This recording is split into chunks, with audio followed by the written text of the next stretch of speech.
Cancer is a continuously growing global health problem that poses major challenges, most especially in developing countries. Find out how this international distributor of innovative health products came up with a series of solutions to help increase a patient's chance to survive the odds.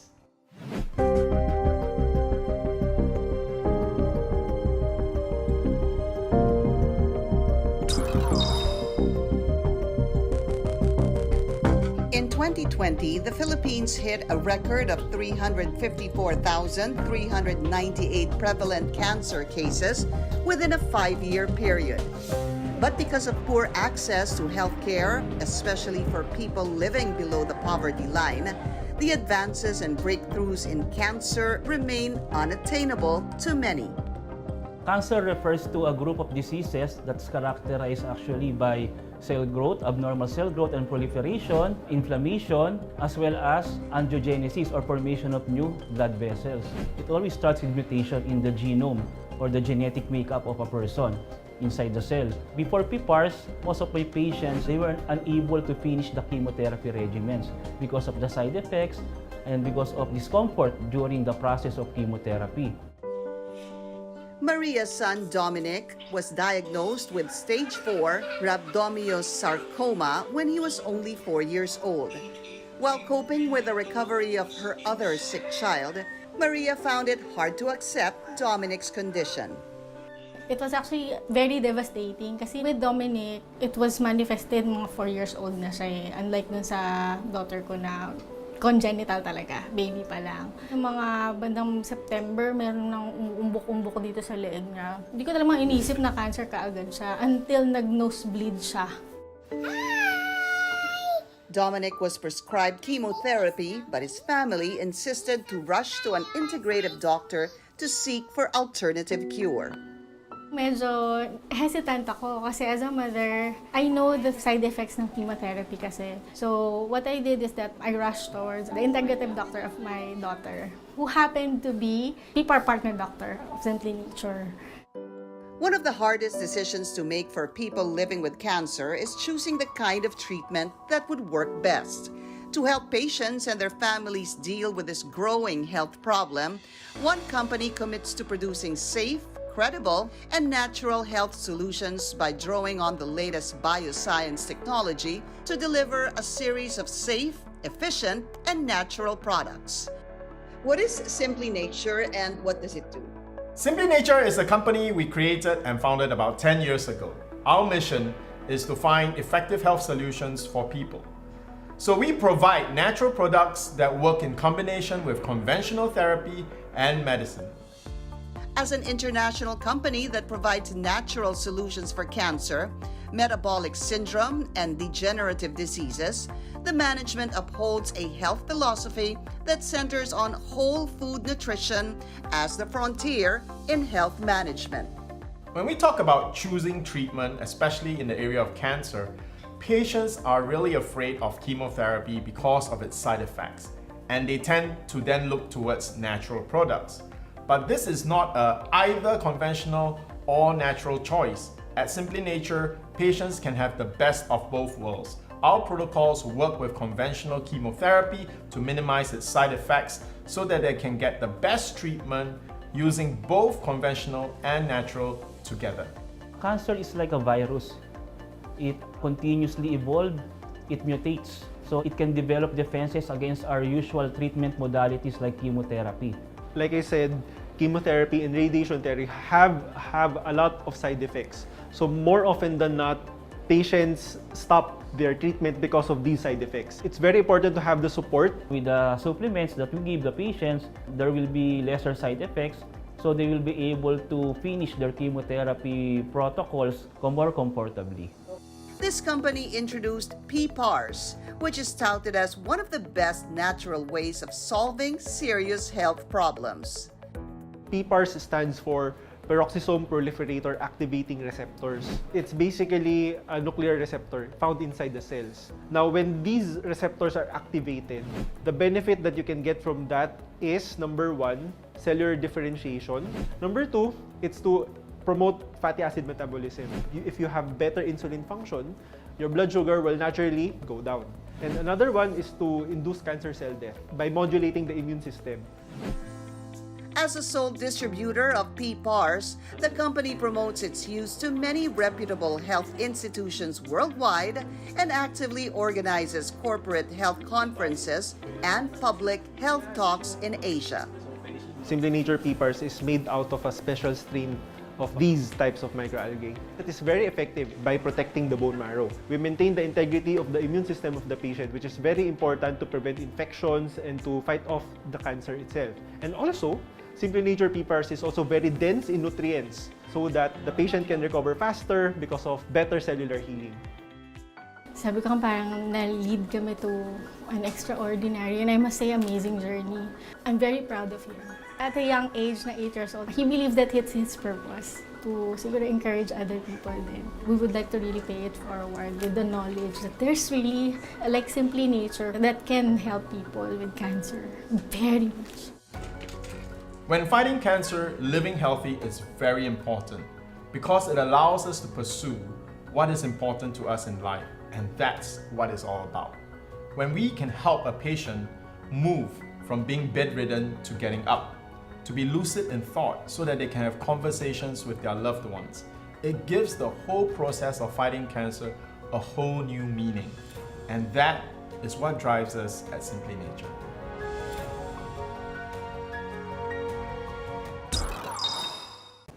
Hello po, ako nga po pala si Ronaldin Rosales Batalier, 23 years old at ako po ay taga Bicol, Albay.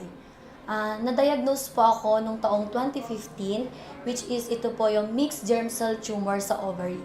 Stage 1 po ako nung diagnose ako. Tinanggal po agad yung right ovary ko noon. May nakakita sa akin na taga doon sa amin, sabi niya, what if try ko daw sumali ng contest? Tapos hindi ko nga sinabi na may sakit ako. Sabi ko, sige baka sakaling kahit paano may pandagdag kami sa gastos namin. Then noong 2017 po, yun na po, pabalik-balik yung lagnat ko. Siguro mga 2 weeks hindi ako nawawalan ng lagnat. Tapos yun na, pagpa-check up ko kasi lumaki po yung tiyan ko. Doon ko po nalaman na yung cancer ko daw, numerous to count na siya. Yung sakit sobra pa, yung nararamdaman ko, likod and sa stomach ko. Ganun po lumaki po yung tiyan ko, hirap na hirap po ako. Nagawa po yung nakalatan na din yung lungs ko. Yung sa liver ko, kaya daw po lumaki yung tiyan ko, gawa ng sa liver po. Hindi na masyado nagpa-function yung mga organ ko sa loob ng tiyan. Yun po, ni-repair na po kami sa child house. And then, nung start na nag-chemo ako, doon na po kami tumira. Nag-stay na po sa child house. Akala ko okay na, wala na mangyayaring operasyon ulit. Pero nagulat po ako kasi every monthly check-up na lang po ako. Umuwi lang po ako sa amin tapos nagsusuka na naman ako. Akala ko kung ano na naman po yun. Yung dumi na ilalabas ko sa bibig na. Sabi ko, ano na naman to pa? Kaya na naman tayong sisimula na naman tayo. May nakita daw po ulit na bukol sa diaphragm. Iyak na naman po ako. Sabi ko, hindi pa nga magaling yung sa ibang organ ko. Tapos ito na naman. Po as of now, wala na po akong treatment and may tumor pa po ako sa diaphragm. And lately, may nakita na naman daw po sa akin ng gallstone sa may gallbladder ko. Napansin ko po talaga, start po uminom ako nung Simply Nature, which is yung powder and tablet po na PPARs. Para pong, pag nainom ko na po siya before ako matulog, pag nakakainom po ako, parang nare-relieve, parang nare-relax po yung katawan ko. Siguro mga 2 days after na take ko po yung gamot, parang napansin ko na parang everyday na ako nagbabawas. Kasi po talaga dati, siguro sa isang linggo, 3 beses na po ako nagbabawas. And nakita ko po talaga yung good feedback agad ng gamot na ininom ko. Kasi yun nga po, parang pag nainom ko po siya, parang yung sa loob ko na may something ako naririnig na tumutunog. And after yun po, nagbabawas na po ako. And parang ang gaan po sa pakiramdam. And parang medyo po nabawasan yung bloated ko sa tiyan. Start po nung uminom po ako. About po dito sa PPARs powder po, tinitake ko po siya every after meal. And based sa protocol po na ibigay po sa akin ni Doc Jansen, pag morning, which is 5 scoop, nilalagay po sa ilalim ng dila, and antayin mo po yun matunaw. Pag gabi naman po, tinitake ko siya after dinner, which is 4 scoop naman po siya. Kasi sa protocol po is kailangan everyday makatake ako ng 9 scoop. So, kapag po, based po sa observation ko, kapag po naiinom ko po itong PPARs powder, parang yung something na tumutunog po talaga sa tiyan ko, na parang may something, parang kini-cleanse na yung sa loob ng tiyan ko. And after po nun, magbabawas na. So parang after ko pong magbawas nun, parang feeling ko sobrang gaan ng pakaramdam ko sa tiyan ko. Tungkol naman po sa PPARS Plus tablets naman po, based sa protocol po na ibinigay po sa akin ni Doc Jansen, ano po siya, kailangan everyday makatake po ako ng 30 tablets. So sa protocol po na sinusunod ko, iinumin ko po siya with empty yung stomach ko. Pag morning, pagkagising ko, ito po talaga agad yung iniinom ko. 15 tablets sa morning, and after naman po, same, kailangan empty din yung stomach mo. 15 sa morning, ng pagkagising ko, and 15 sa evening after dinner ko before ako mag-sleep. Kasi yun nga po, mas pinipili ko siya after dinner na lang po siya inumin para po agad, pag nainom ko po siya, yun nga po, nare-relieve yung katawan ko, parang mabilis po ako nakakatulog, and naiiwasan ko po yung insomnia na lagi ko pong nararanasan noon po, na lalong-lalo na po nung after po ako mag-chemo. So yun. Daily routine ko, yun, gumigising ako ng umaga for exercise kasi yun din yung advice sa akin ng doktor ko. Kailangan may regular exercise ako and pagkain ng mga masustansya pagkain. And yun nga po, nabanggit ko last time na mahilig talaga ako magluto. Yun po talaga, kapag kumakain po kami sa office, talagang ako po yung luluto po para sa pagkain po namin ng ibang mga kasamahan po pasyente. As of now, thankful po ako kasi isa po ako sa nakatanggap ng scholarship sa isang magandang universidad dito sa Manila. Isa po sa nag-udyok sa akin para kumuha ako ng kursong education is yung mga bata po na kasamahan ko dito. So, nakikita ko po yung hirap ng papa ko. So, sinasabi ko sa sarili ko na hindi ako kailangan panghinaan ng loob. Kasi yung papa ko, nilalaban niya ako eh. Pero ako that time po kasi kapag naiisip ko yung taning ko, parang ang sakit po. Like, nakikita ko yung papa ko na lumalaban. Pero yung katawan ko, pakiramdam ko po kasi sumusuko na kahit yung utak ko, yung puso ko gusto ko lumaban. Hindi matutumbasan ng pasasalamat yung nagawa sa akin ng papa ko kasi talaga sobrang bait ng papa ko. And nung November po is nag-CT scan po ako. Doon ko po nalaman na may nakita daw po na bagong tumor po sa akin. So that time syempre naisip ko na okay na ako, tapos may nakita na naman po ulit na bago. So I am so thankful po kasi nung December po is nakilala ko po kayo. Nakilala ko po sila Mr. Shyan, sila Doc Jansen po at ang Simply Nature staff po na alam ko pong nakatulong po talaga sa akin. And yun nga po, nung nakita po na parang bad yung result ng CT scan ko, and after po ng December, bali po after December po, and until June, July, bali nakatatlong CT scan po ako. At nakita ko po talaga yung improvement po ng result ng CT scan and ultrasound ko po. And I'm so happy po na nitong latest na CT scan ko nung July, tuwang-tuwa po si Doc Jansen kasi talagang nakita po niya na lumiit po talaga yung tumor ko. And masayang-masaya po ako doon. Siguro kung wala yung Simply Nature, siguro yung tumor na nakita po sa akin, I think siguro po mas lalala po siya. Kasi yun nga po ang sabi nila, kapag na-stress yung pasyente, mas lalo po yung nagtitrigger yung cancer po. Kaya yun nga po, maraming salamat po talaga sa Simple Nature kasi kung hindi po dahil sa inyo, siguro hanggang ngayon stop pa rin po ako sa pag-aaral. Ngayon po, gusto ko lamang po pala ipaabot ang aking pasasalamat kila Doc Jansen and Mr. Shyan. Maraming salamat po talaga kasi alam ko po talaga nakatulong po siya sa akin at alam ko pong mas lumakas po ako. And sabi nga po ni Doc Jansen na kahit slowly siya, sure naman po talaga na gagaling po ako. Kaya maraming salamat po sa walang sawang pag-support po sa akin.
we are live. Good morning, good afternoon, and good evening to everyone watching us in the Philippines and all around the world. My name is Jen, a board-certified pharmacist and your wellness advisor here in Simple Nature. Hands up to anyone who attended our previous webinar last week, Thursday, that is November 23. If you can remember, we discussed about the link between cancer and sugar. And for those of you who missed it, just replay it on our YouTube channel, Simply Nature. And do not forget to subscribe while you're at it. We appreciate each and every one of you for registering, watching, and sharing this free webinar with your loved ones who suffer from any types of cancer. And I know most of our viewers are ladies, so I will allocate some time to call over your father. That's right, call your brother, your husband, tito, and lolo, especially if number one, they are heavy smoker. Number two, they are 40 years old or older. And number three, if they have cough or chest pain. Because our topic for tonight is, listen carefully, the number one cause of cancer among males here in the Philippines. And the second most common cancer and the leading cause of cancer death worldwide. Dun dun dun, it's lung cancer. And November is Lung Cancer Awareness Month. So to give us more insights, we have a seasoned international speaker on a wide range of topics from personal success to healthcare, who is also the founding director of Simply Nature International, our PPARS expert currently in Singapore. You all know him. It's Mr. Shyan Lim. Next, we also have a surgical oncologist from Manila Med, who focuses on cancer diagnosis, treatment, surveillance, and rehabilitation. He is also an expert in minimally invasive laparoscopic surgery. You might have even met him during the October 14 face-to-face health seminar. It's Dr. Jimmy Catapia. Let's all watch this. Roll VTR. Yes, I think that study between cisplatin and PPAR combination clearly shows how PPAR can improve the results of chemotherapy and immunotherapy combined. Because PPAR can protect the bone marrow. So it is the bone marrow where blood cells like our immune cells, immune cells are being developed and produced. So with the protection given to the bone marrow, the immunotherapy will work better. Hi everyone, welcome to another episode of Simply Healed, and today we have a very special guest, which is our oncological surgeon, Dr. Jimmy. Hi Sir Shyan, and hi everyone. And today's topic is about lung cancer. So it's really interesting because today we have Dr. Jimmy with us, and he's an oncological surgeon. So, but Dr. Jimmy is also prescribing and administering chemotherapy. So it's so nice to have an oncology focused perspective on our program today. And Dr. Jimmy actually prescribes, you administer chemotherapy at Manila Medical City, right? Actually, I do surgery most of the time, but I can also give chemotherapy. So this is a great time to ask questions with regards to chemotherapy and surgery. But back to the original topic. Doc, lung cancer. How common is lung cancer in Philippines?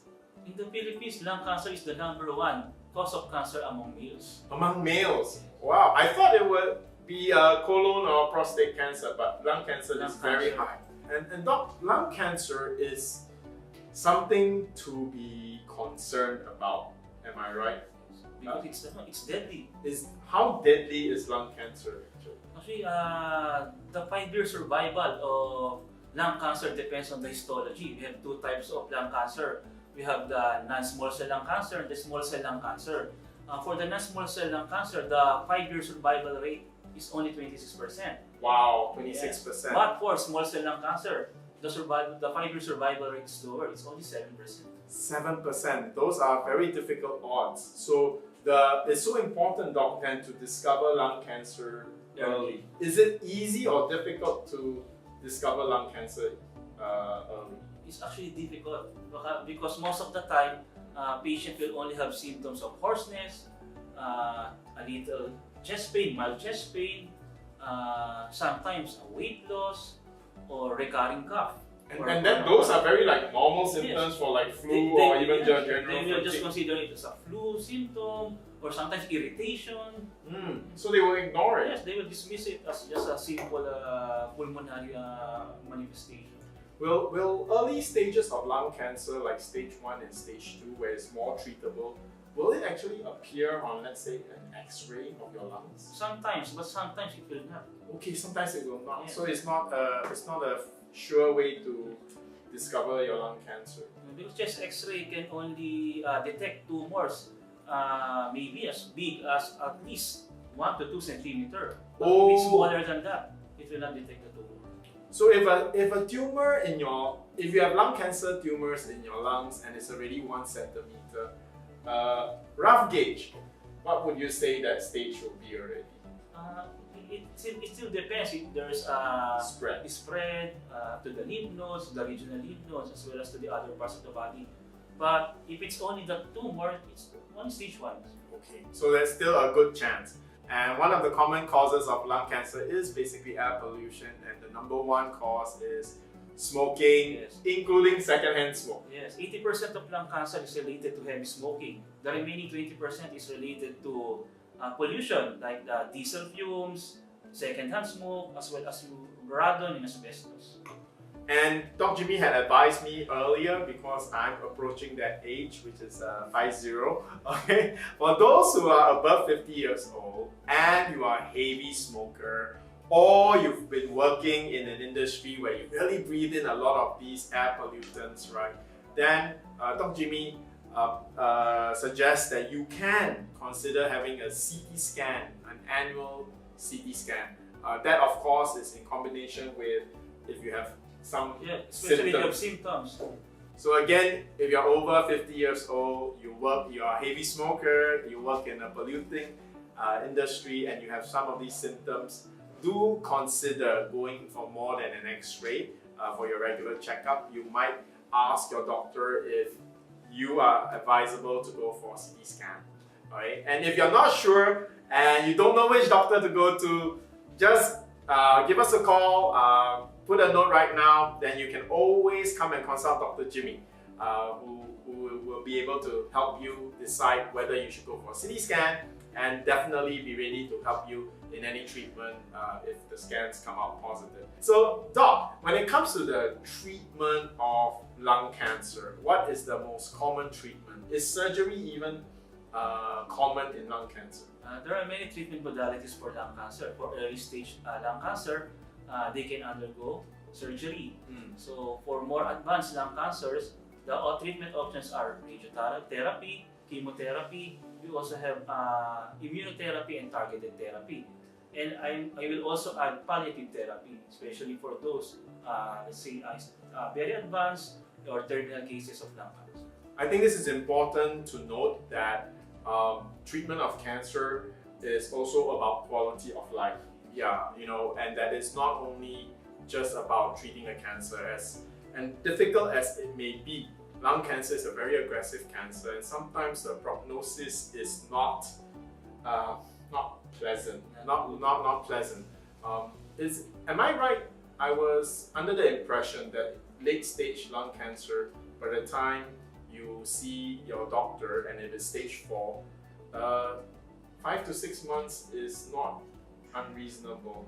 Actually, we tell them the average life expectancy, especially with stage 4 and with severe symptoms already, around 6 months, 6 to 12 months. So at that point, for those of you who have family members that are in that very difficult position, not all options is lost, right? We still go for treatment, and you should consider palliative treatment. Yes, to improve the ensure quality of life, and also sometimes it can lengthen the lifespan of the patient. All right.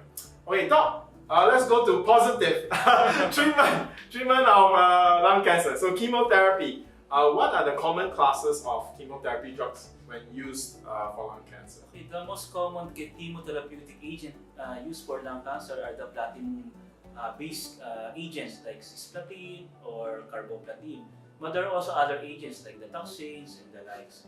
Now this, you guys may not know, but it's very important to know because of all the chemotherapy agents. Simply Nature PPARS has actually been tested on platinum-based chemotherapy drugs. Specifically, we've tested it on cisplatin and also oxaliplatin. but the main trial was on cisplatin, which is exactly the drug that Dr. Jimmy had just shared. And the result was that we protected the bone marrow from the chemo toxicity. So that means all the negative side effects we are concerned about for chemotherapy drugs. Well, if it's platinum-based like cisplatin, we actually tested our liquid extracts on it, and it did amazingly to protect the bone marrow. And that is going to be very important for the next type of treatment, which is immunotherapy. Doc, maybe you could share with us in simple understanding, how does immunotherapy work? Is it like chemotherapy where it attacks the cancer cells directly? No, actually, immunotherapy works indirectly. It doesn't attack the cancer cells on its own. It actually strengthens or boosts the immune system of the body for it to develop, to increase its capacity to kill the cancer cells.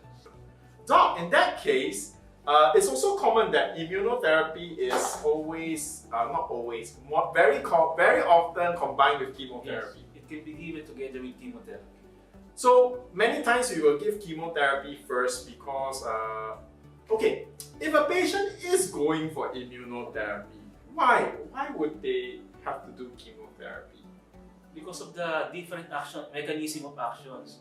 So they actually work synergistically. One is to attack all the rapidly dividing cells. That's for the chemotherapy. No? To attack the rapidly dividing cells, but it will not discriminate between the cancer cells and the other rapidly dividing cells of the body. So chemotherapy can also affect the normal cells of the body. On the other hand, immunotherapy will act on the immune system of the patient to boost its capacity to develop like the T helper cells to increase the capacity of our own immune system to attack the cancer cells. So there you have it. Even though there is immunotherapy which has less side effects than chemotherapy, chemotherapy is still very effective because it's a direct hammer. It's like me punching you and Pacquiao punching you. Very, very different impact, right? So, Doc, it seems to me that chemotherapy's action is a little bit in direct opposition to the immunotherapy because, as you mentioned, chemotherapy also damages the body's healthy, rapidly dividing cells.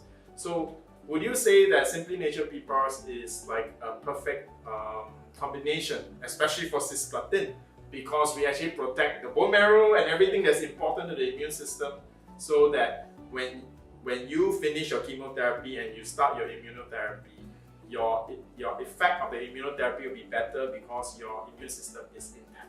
Yes, I think that study between cisplatin and PPAR combination clearly shows how PPAR can improve the results of chemotherapy and immunotherapy combined, because PPAR can protect the bone marrow. So it is the bone marrow where blood cells like our immune cells, immune cells are being developed and produced. So with the protection given to the bone marrow, the immunotherapy will work better. Wow, that's a very good technical medical insight. So now you know that you can get more bang out of your buck, you get better results for your chemotherapy and immunotherapy if you will take additional steps, like for example, taking Simply Nature PPARs to protect your immune system during the chemotherapy phase, especially during the chemotherapy phase. So again, I can see there are many questions coming up that everybody's probably asking about chemotherapy. Common question, do they really have to take chemotherapy? Can they avoid chemotherapy? You know, this is why we're very happy to have Dr. Jimmy. Wow. So, you know, there is never a doubt, you know, in any doctor's mind, even a naturopathic doctor, you know, they will always have to concede chemotherapy works to kill the cancer cells. It's just that some patients, actually a lot of patients have varying degrees of side effects, and some are so strong that they can't take it. But it doesn't change the fact that chemotherapy is very effective in killing cancer cells. Now, as you can see, we can solve the side effect issues, minimize it, so you can be brave, you don't have to be afraid. You can go for a chemotherapy and do well.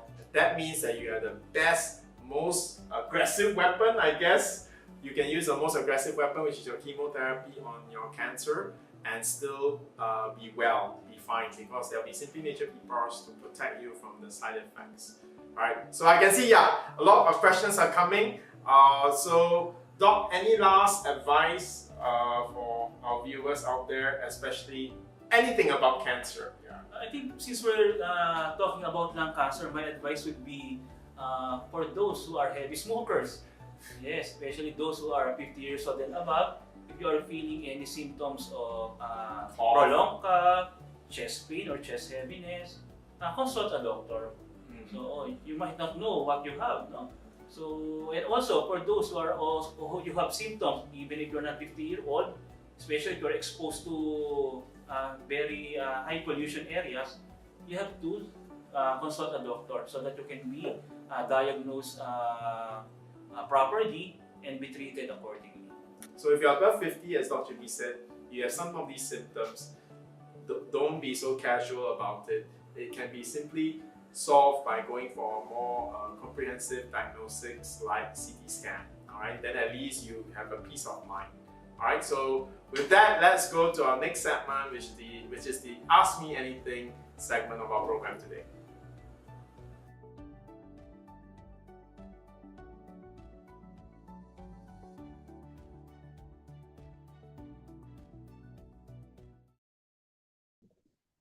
So good news for patients, especially taking cisplatin and oxaliplatin, or whichever chemotherapy you are undergoing. It is best to take PPARs to not only strengthen, but also make our immune system smarter to differentiate cancer cells from healthy cells, and therefore also reducing the side effects. And just before we go to our AMA or Ask Me Anything portion, quickly, I just want to greet our avid viewers, Ma'am Naomi from Marikina, Flordelina, Marilyn, and Amelia. Webinar is not the same without you. I would also like to greet our new viewers, Miss Suzette, Donna, Nella, Gigi, and Joy. I'm excited for all of us to learn something new tonight. At this point, questions are very much welcome. Just type them down in the comment section below. Kahit Tagalog, okay lang po. Now, to give straight answers in this modern world filled with noise of different health opinions, trust the ones from the experts. Apologies, as Dr. Jimmy cannot make it tonight, as well as Sir Shyan, since he is currently in Singapore. But still, lucky you, we will also hear from another specialist. Dr. Jansen Calalan graduated from St. Luke's Medical Center, College of Medicine, then was conferred as a diplomat of not only the Philippine College, but also the International Board of Lifestyle Medicine. He is also the president of SMG, or Simply Healed Medical Group, and a consultant at Alta Integrative Medicine Wellness Complex at Perpetual Health Medical Center, Las Piñas. Good evening, Dr. Jansen. Hello, Jen. Good evening, everybody. Happy to be here. Okay. I can see lots of questions coming up. So let's start with the first question coming from Miss Christy, a nurse from Davao City. Why is a person have a lung cancer even though he or she is not a smoker and living in not polluted area? Yeah, so the reason is lung cancer can be genetic. Lung cancer can also come from genetic mutations, especially EGFR mutation. So EGFR mutation is actually a test that we do among non-small cell lung cancer patients. So this is basically a genetic mutation, okay? And there are drugs that specifically targets this genetic mutation. Okay? So it's not necessary that if you're not a smoker, you won't develop lung cancer. So even non-smokers can. Thank you, Doc. Next question coming from Dennis Morales on Facebook. I had my liver resectioning last April 2021. Part of my monitoring of CT scan of chest, and last CT scan of my chest revealed presence of lymph nodes, the biggest which is 0.8 centimeter. Is this a sign of malignancy? First, we have to determine if you were diagnosed with liver cancer, no? So because you just had a liver resection, I don't know if you were diagnosed with liver cancer or if you have had liver or any other malignancy, no? However, it doesn't mean that a lymph node is enlarged. It's automatically malignant. Okay, it can be because lymph nodes can enlarge because of viral infections as well. If your body is currently fighting an infection, okay, even though you don't feel any symptoms, it can lymph nodes can enlarge. Okay, so the CT scan result doesn't necessarily mean that enlarged lymph nodes is leads to malignancy, or it is a sign of malignancy. So not always. So we have to interpret this, correlate it with your history. Ayun. And if you wish to have a consult with Doc Jansen Calalan, the link to schedule an appointment is in the description box and comment section below. Our pretty healthcare specialist Beth will reach out to you shortly. Next question coming from Miss Agnes, a nurse from Tanza, Cavite. Why person get lung cancer since they are not smoke cigarettes and no family history of cancer? Okay, so again, lung cancer can come about from genetic mutation. So it's not just the smoking that we are exposed to, no? It can also come from air pollution. So the typical air pollution that vehicles emit, okay, yung usok ng tambucho in Tagalog. That can be one. Also, if you are cooking, the fumes that is coming from the food that you are cooking, that can also be carcinogenic. Especially if you are cooking grilled foods. Oo, uso yan, Doc, mga samgyup ngayong Christmas. Yes. So the fumes that you cook, no, from the food can be carcinogenic, especially if you're cooking meat. So exactly, yung mga nagluluto ng samgyup, yan, yung fumes na yan, pag nagwa-barbecue, those smokes, although aromatic, they are carcinogenic. Okay, so even if you are not smoking but you're exposed to these carcinogens, that of course you can still develop lung cancer. Ayan. Next question coming from Miss Rina, a midwife from Iloilo. What are the causative factor agent for bronchial asthma? Why does a person experience it? Does cold plays a trigger factor? You're right. Cold places can be a trigger. Also, warm places. So changes in temperature, extremes of temperature can be a trigger of asthma. And since we're talking about triggers, bronchial asthma is actually a kind of allergic reaction. So in asthmatic patients, their immune system is overactive, it's hyperactive. Yung immune system nila is too strong, kumbaga, no? And their anti-inflammatory system, the anti-inflammatory system of the body cannot suppress the inflammation brought about by the overactivity of the immune system. So that's how allergic reactions are, or hypersensitivity reactions. And in this case, in bronchial asthma, the one that is affected is your airways. Okay? So your airways get swollen. That's why nagkakaroon ng narrowing of the airway, and that is when we hear wheezing. So for asthmatic patients, we need bronchodilators or medications that opens up your airways so you can breathe. And on top of that, of course, we have to have anti-inflammatories like steroids, so that your immune system will tone down. Okay, so of course, these are medications for bronchial asthma patients. We can also utilize antioxidants, okay, to manage the inflammation or to tone down the inflammation. Yeah, so that's how bronchial asthma is. Okay, so hindi lang cold temperatures, it can also be warm temperatures. Exercising can also be a trigger. There are a lot of triggers of asthma, actually. Okay. Doc, since PPARS has anti-inflammatory property, do you think it can help with asthma? Oh yes, definitely. No, so PPARS is made from microalgae, which are very rich in antioxidants, and it's actually an immunomodulator as well. So when we're talking about immunomodulator, it's not an immunostimulant, but it can also balance out the immune system, especially if the immune system is overacting. Okay, so in that way, it is smart. Okay, so PPARs also work really well for patients who have bronchial asthma because again, it has very strong antioxidants, and it stimulates the antioxidant system of the body by way of gene activation. That's very good news for our viewers. Next question coming from Robert Julius Muyot on Facebook. Good evening, Doc. During pandemic, necklace air purifier and pocket UV light sterilizer became popular. Can this be a risk factor of having lung cancer due its radiation, since it's designed to wear near the respiratory organs? Thank you. Okay. When we're talking about air purifiers, pocket UV light sterilizer, no, they will not cause or lead to lung cancer. Number one, atong necklace air purifiers actually absorb the air around you, purify it, and release a cleaner air. So in that sense, it should not cause lung cancer, no?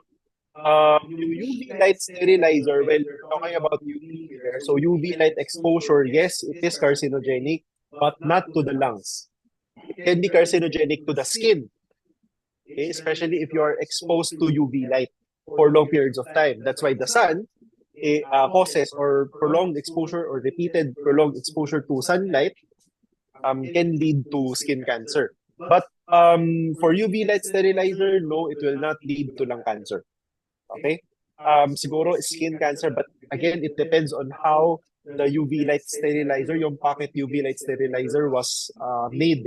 If you're exposed directly to the UV that it emits, then skin cancer might be something that you can, yeah, skin cancer might be something that happen. However, if you are wearing the pocket UV light outside, okay, hindi pa rin kasi you have clothing beneath it. Okay? So there you have it. Thank you, Doc. I hope it clarifies your condition, Mr. Robert. Next question coming from Ms. Josephine Chua. Can secondhand smoke from cigarette cause or trigger breast cancer exposure on a daily basis at work? Thanks, Doc. Yes. 100% yes. Okay, so secondhand smoke, you're still exposed to the chemicals of smoke, and this is carcinogenic. No, this is similar to inhaling yung air pollution outside, especially here in Metro Manila. So yes, it can increase your risk of developing not just breast cancer, no, all other cancers as well, especially yung mga head and neck cancers, itong lung cancer, yeah. Okay? So yes. Wow, be very careful, Ma'am Josephine. Also, Doc, I've heard about third-hand smoke. Are you familiar with that, Doc? Like, second-hand smoke is when you inhale the cigarette from another person, right?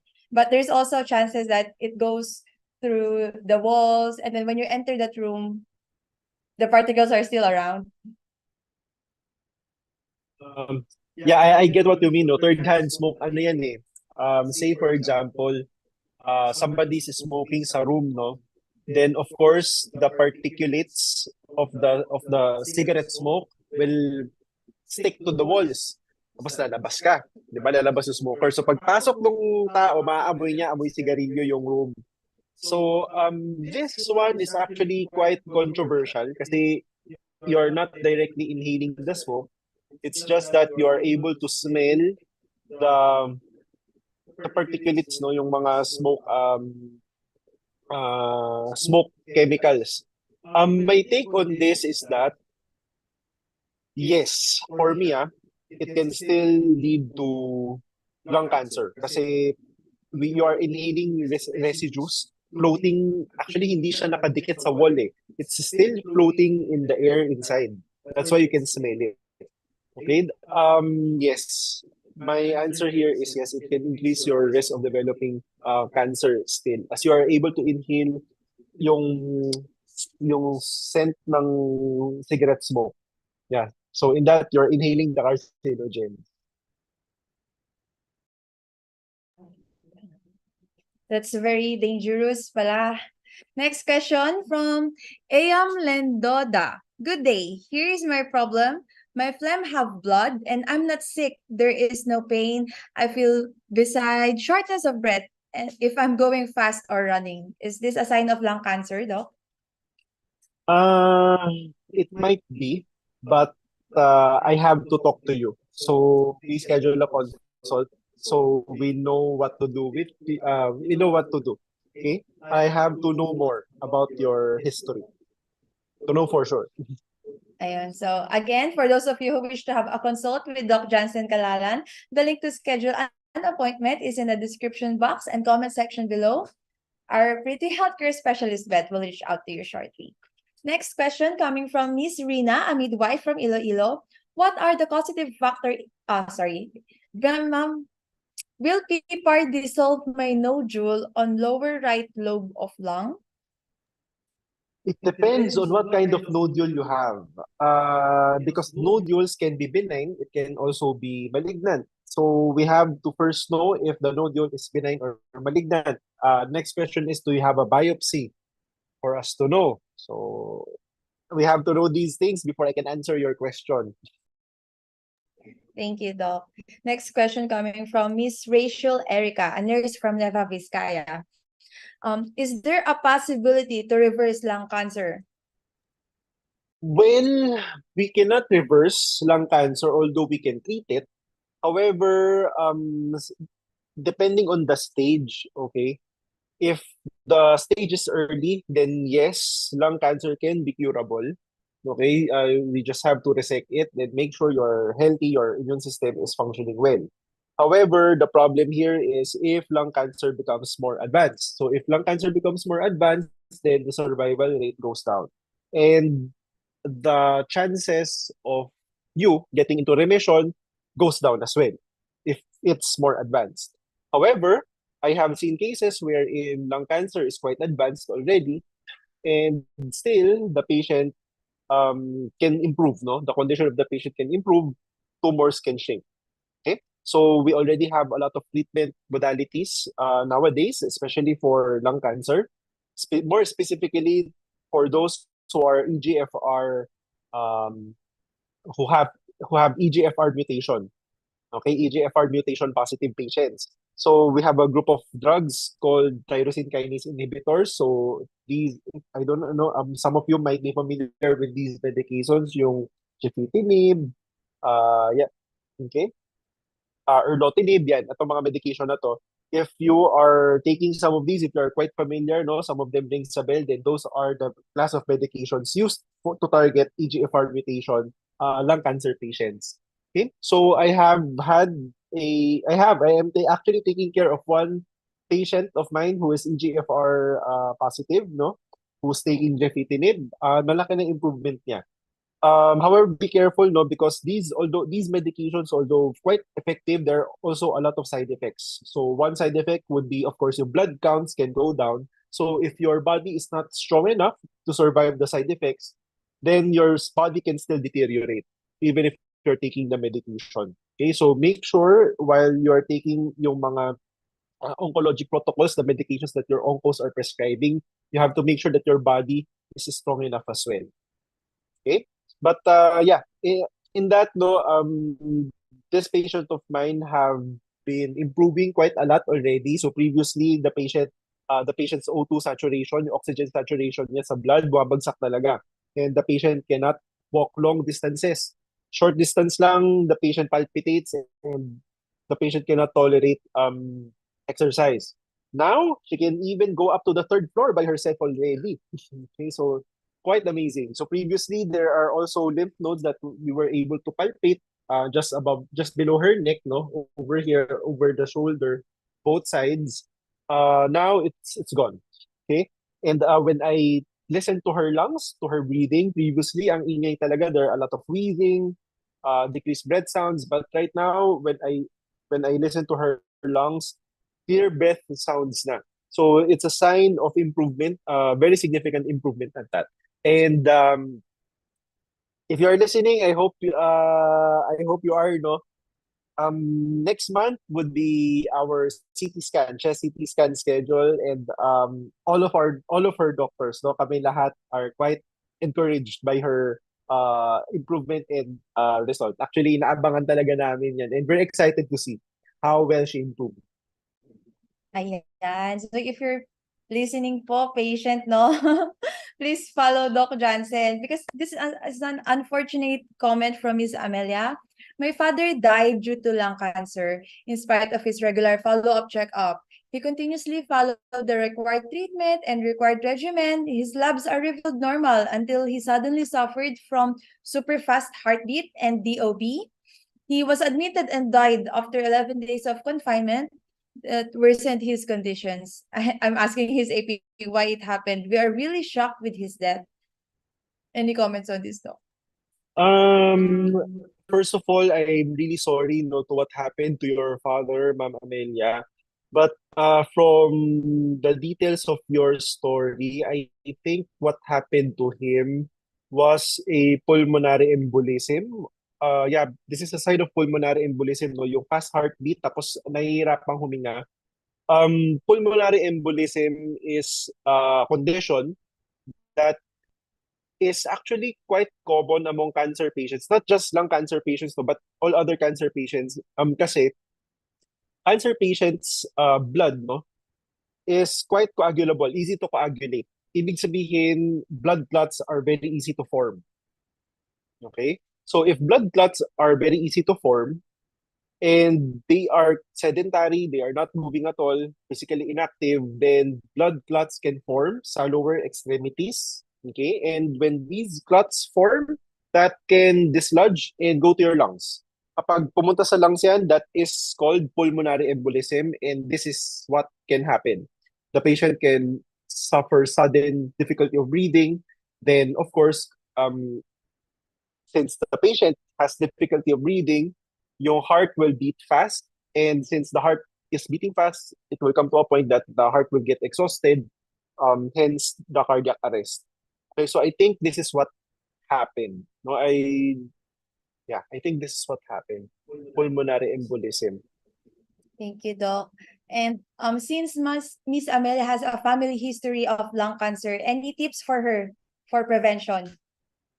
Okay, number one tip is to avoid yung mga carcinogens, especially yung mga inhaled carcinogens. So if you are cooking, make sure when you cook meat, kailangan merong exhaust na proper exhaust, no, well-ventilated area. If you are someone who's working sa field, so make sure na nilesen yung exposure to exhaust. So always wear your mask, no?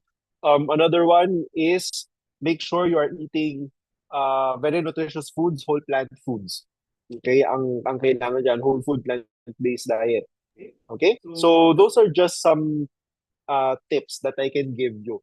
Okay, so number one is yung mga inhaled carcinogens, mga ano talaga,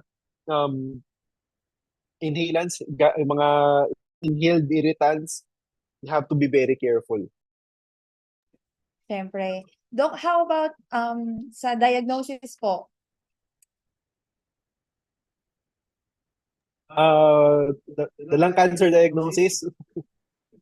Yeah, for lung cancer in and of itself, no, that's how you prevent it.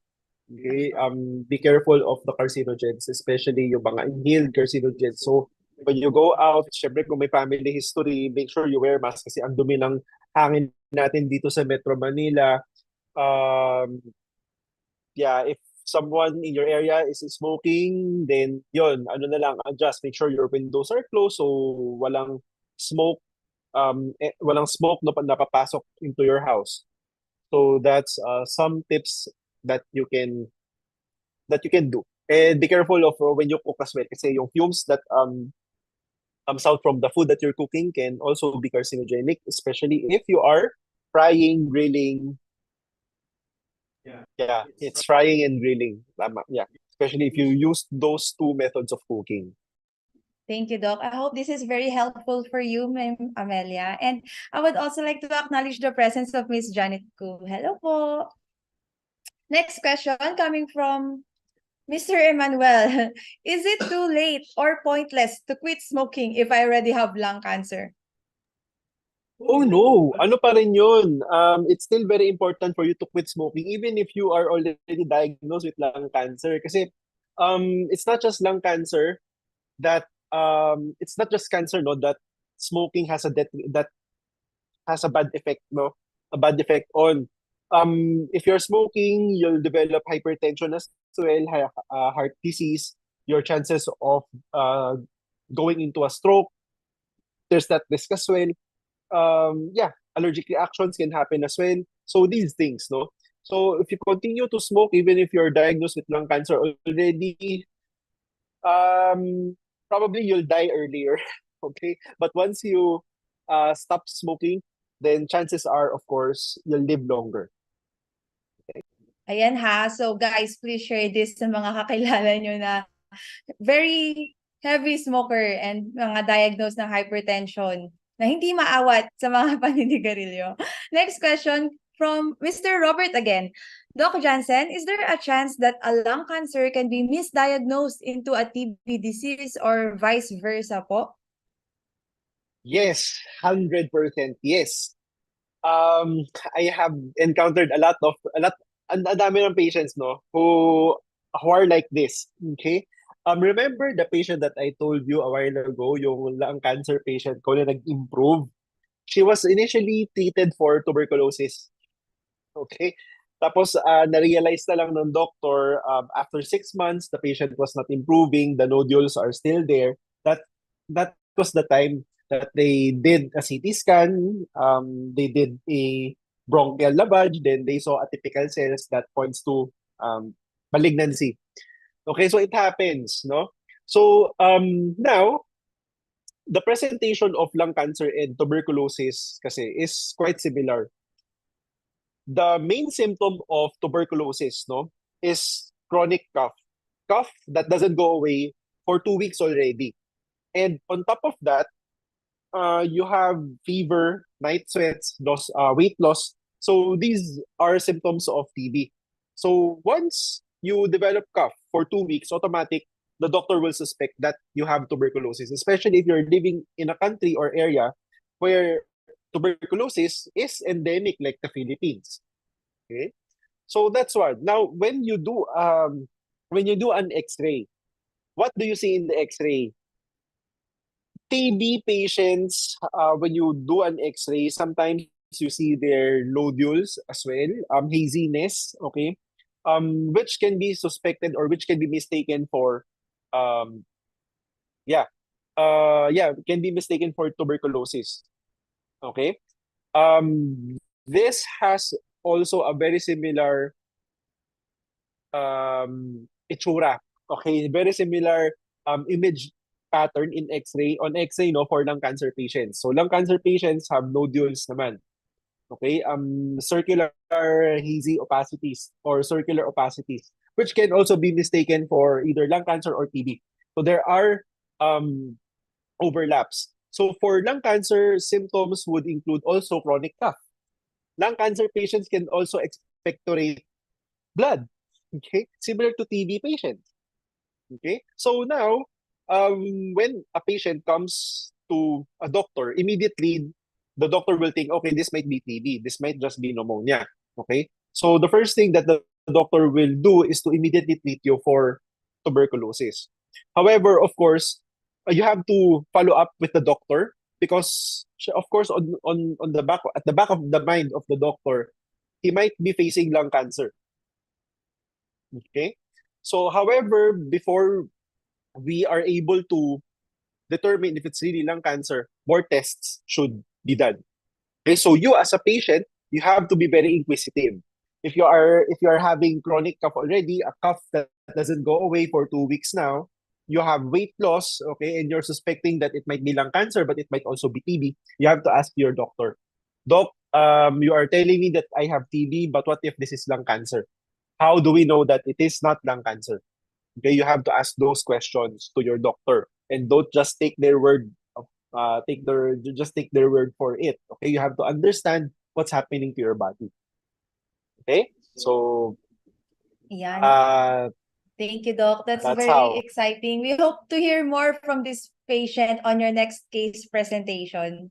Ma'am Amela commented, thank you, Doc, for the explanation which helped me understand why and tips you provide. I am continuously learning from your webinar. Ayun. Doc, would you recommend any of our PPAR forms for her prevention since she has family history?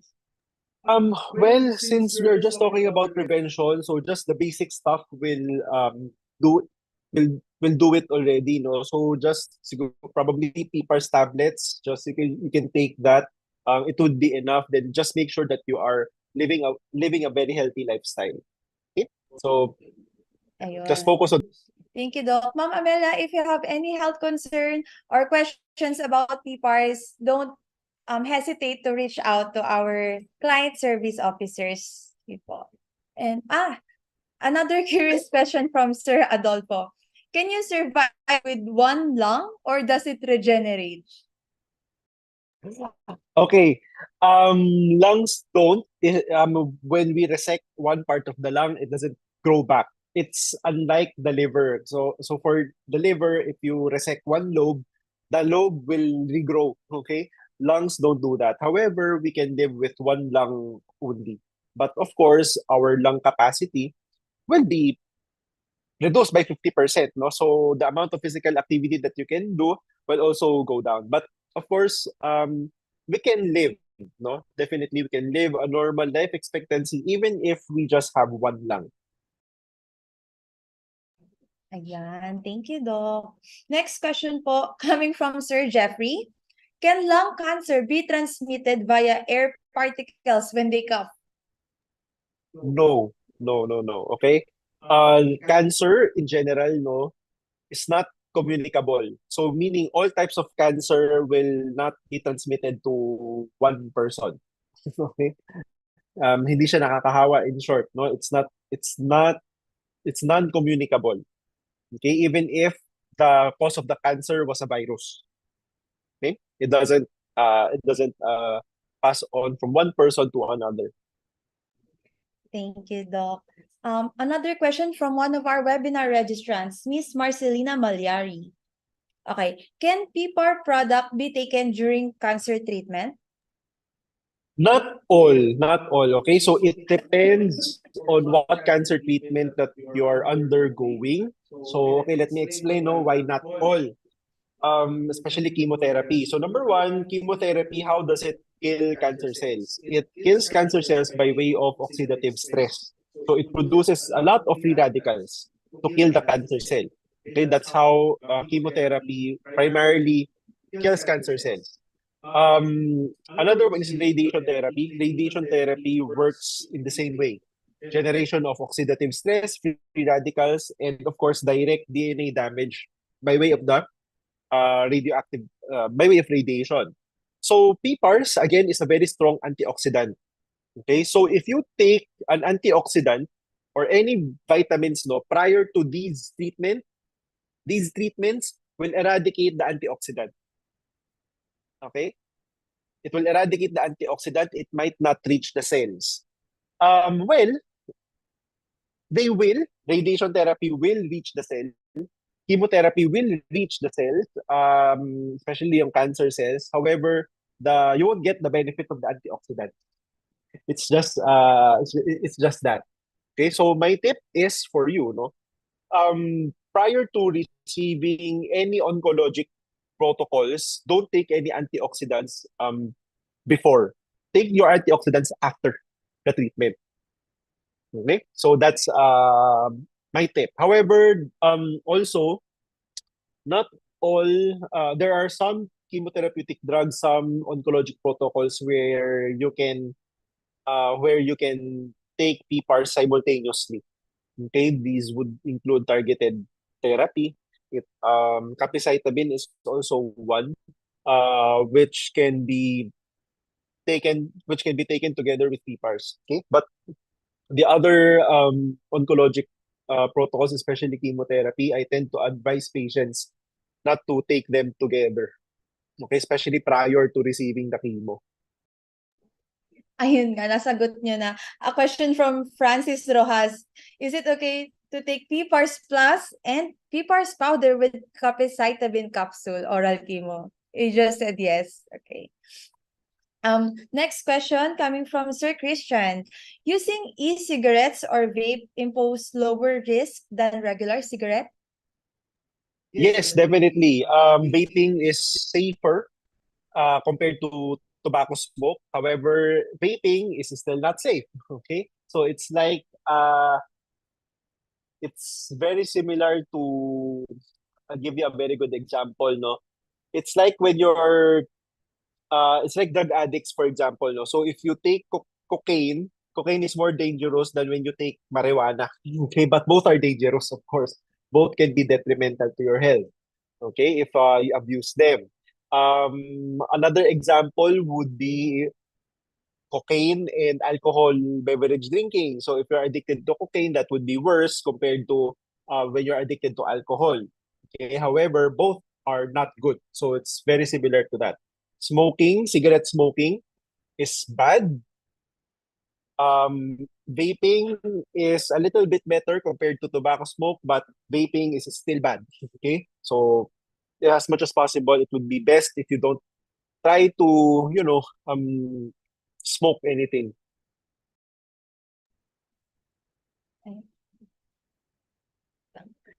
Thank you, Doc. We're almost at the end of the webinar. I think this will be our last question for tonight from Sir Robert. Doc Jansen, sorry, last question po. For lung cancer, if the size of the tumor has no significant change within a year, can this be considered as benign na po? Automatic, not serious? Oh, not necessarily, no. Once you are diagnosed with lung cancer, no, especially if the tumor is still there, it's still cancer. If it doesn't change, the size doesn't change within a year, it's not benign. It's still cancer. It's just that your immune system is able to suppress its growth. It's just that. Okay, but it is still cancer. Can we consider this as serious? If the tumor is not changing in size and the patient's clinical picture is stable, I mean, the patient's condition is not worsening, then it may be considered as not serious. Okay, however, if the patient's condition is deteriorating, then it would be. Okay, so yeah, so once a patient is diagnosed with lung cancer, especially if that tumor was identified as cancer, it cannot just turn into something benign. Okay, so it doesn't work that way. We can only suppress the growth by way of the immune system. So yeah, there you go. No, so I also saw another question. No? So sasagutin ko na rin to before we end this webinar. So this is from Alona. This is correct, no? Alona Magale. So is it curable if diagnosed with pulmonary adenocarcinoma? The degree of curability of lung cancer depends on the staging. If it's early stage, then kaya pa siya ma-cure. So it's just resection of the lobe where it is found. Pag natanggal siya, ang ganda ng survival rate. Okay? The problem with lung cancer survivability goes down if lung cancer goes from stage 1 to stage 2. So if stage 2 and up, ano na yan, survivability goes down. Kasi bakit? The lung cancer has already spread. Okay? So I hope I answered your question. Yes, it looks like we've covered all our questions. If you have any follow-up questions, don't worry. We will answer each of your questions next webinar or via direct message. And just before we say goodbye, can you give our viewers your parting words for tonight, Doc? So thank you everyone. So we really apologize no that Dr. Jimmy cannot join our Q&A tonight, but I substituted for him no to answer all of your questions, and I hope you learned a lot.